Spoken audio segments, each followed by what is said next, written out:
It was past midnight in Novi Sad.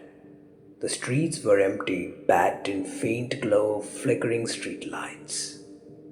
Alexander, a local journalist, had spent the evening at bar, chasing leads for bizarre urban legend he had been investigating. The Serbian dancing lady.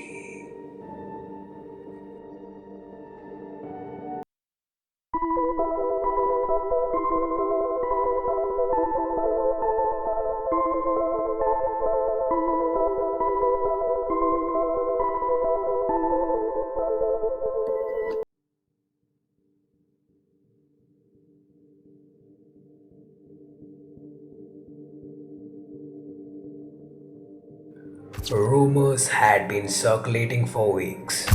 A woman dressed in an old fashioned gown spotted dancing erratically in the dead of night. Witnesses claimed she moved unnaturally as though possessed, and anyone who confronted her disappeared. Alexander dismissed it as a drunken tale spun out of boredom, but tonight curiosity and liquid courage pushed him to investigate the case.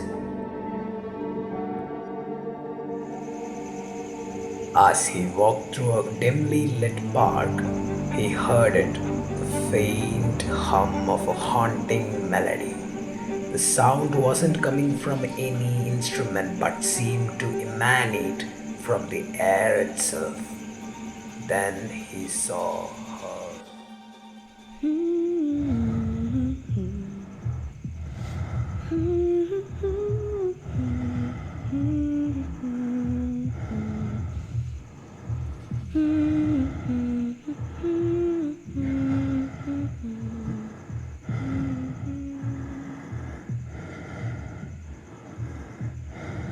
At the edge of the park, beneath a broken lamp post, she danced. Her movements were sharp and disjointed, yet oddly hypnotic. She wore a tattered white gown that shimmered faintly, her long dark hair concealing her face. Alexander froze, unsure if the alcohol was playing tricks on him. Excuse me? He called out, his voice trembling slightly. She stopped, her head tilted slowly, unnaturally far to the side, as though her neck was on the verge of snapping. Then, without turning, she resumed her dancing, more faster and erratically. Alexander's journalistic instincts kicked in. He pulled out his phone and started recording her dance. Hey, lady, who are you? He demanded, stepping closer to her. The woman stopped again, but this time she turned to face him. Her face was obscured in shadow, but her lips curled into an airy smile. Would you like to dance?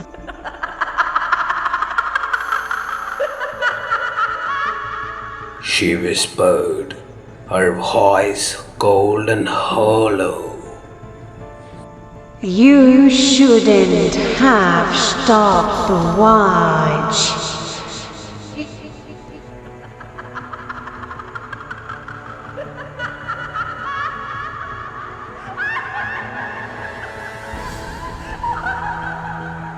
She said, her voice echoing as though it came from everywhere at once. Before Alexander could react, she lunged at him with an inhuman speed. Her once jerky movements became fluid and predatory. He dropped his phone and ran, his breath hitching in his throat. He could hear her footsteps behind him, like heels on concrete. For a second, he glanced back, and she was there, just a few steps away from him, her face now illuminated by the moonlight, and her eyes were hollow, endless pits of darkness, and her mouth stretched impossibly wide. Breathing heavily, he picked up his phone and ran home, locking every door and window. When he reviewed the footage, his blood ran cold. The video showed him walking through the park, calling out to thin air.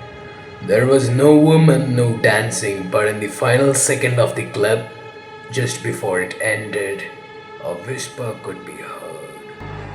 You're done to dance.